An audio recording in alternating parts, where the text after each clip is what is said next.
Let's spend a few minutes on indoor fan speed setup for this variable speed machine. So you want to go to settings, go down to unit configurations, go down to indoor fan settings. And in here, in this particular unit, it's variable speed. So there are 5 important pieces of information.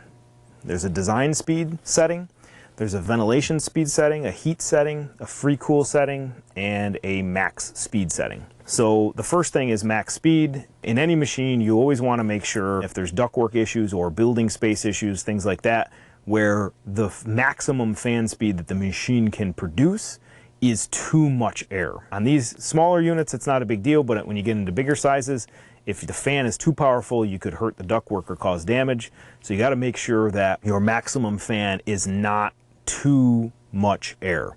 And if it is, then you can go in here and you can change this maximum speed down to whatever percentage you think that it should be restricted. That is going to put a cap in the machine to never allow anything to ever operate that fan higher than whatever that maximum is.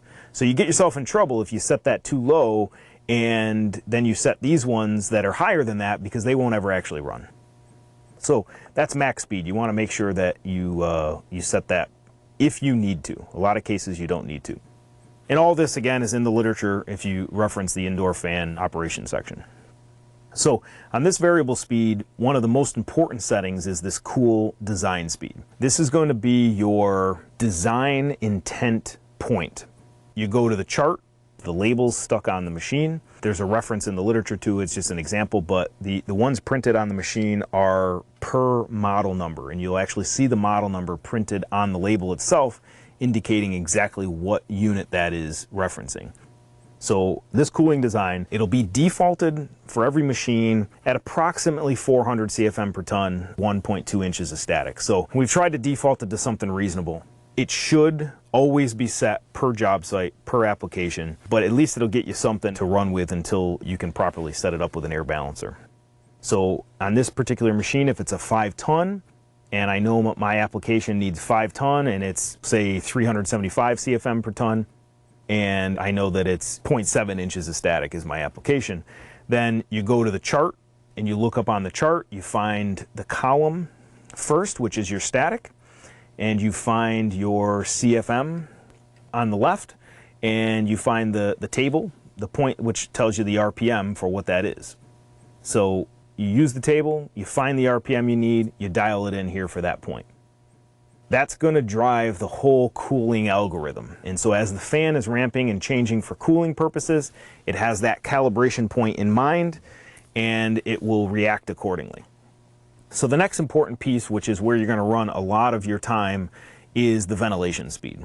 You can use the cooling as an indication, but in this case, what you're going to say is, well, what ventilation speed gives me the best airflow using a damper? So in this case, if I have an economizer, then the economizer is going to have to open to provide ventilation, and the fan's going to have to run. So the combination of indoor fan and damper go hand in hand to minimize the power usage. And obviously the power is coming from the fan. So the lower the fan, the greater the damper, but that's going to save you the most energy. So that's where you want to find that sweet spot and figure out what RPM that fan needs to be for vent. So anytime I'm in vent, that's the fan I'm going to run.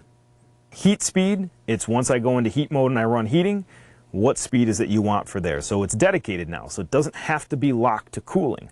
You can have your own dedicated heat speed based on how much heat you have, based on what the load is, based on where you are. You choose now what you want your heat speed to be for best heating performance. And then the same thing with free cooling. If I'm doing free cooling, how much more air do I want to bring in than vent? I'm going to open the damper up even more. I'm going to want more fan so that way I can circulate that air, bring in that outside air. What speed do I want? And we talked about max fan speed. You know, as you're putting these in, a question may pop in your mind. How do I know if one's set higher than the other, or things like that, and does it matter, and how does it transition? Just keep in mind that per mode, no matter what, you're always going to run the higher fan speed. So in a vent situation, if you set vent too high and the cooling speed is saying something lower than what the vent speed is, then we're going to run the vent speed because that's higher, more airflow. So at any given time, it's going to run the higher of whatever the fan speed settings are. So just keep that in mind. So once you've set all those in, you can write them on a startup sheet, you can write them on the label or circle them or something on the label so that way it indicates later on in the life of this unit what the setup was and what we wanted for those fan settings.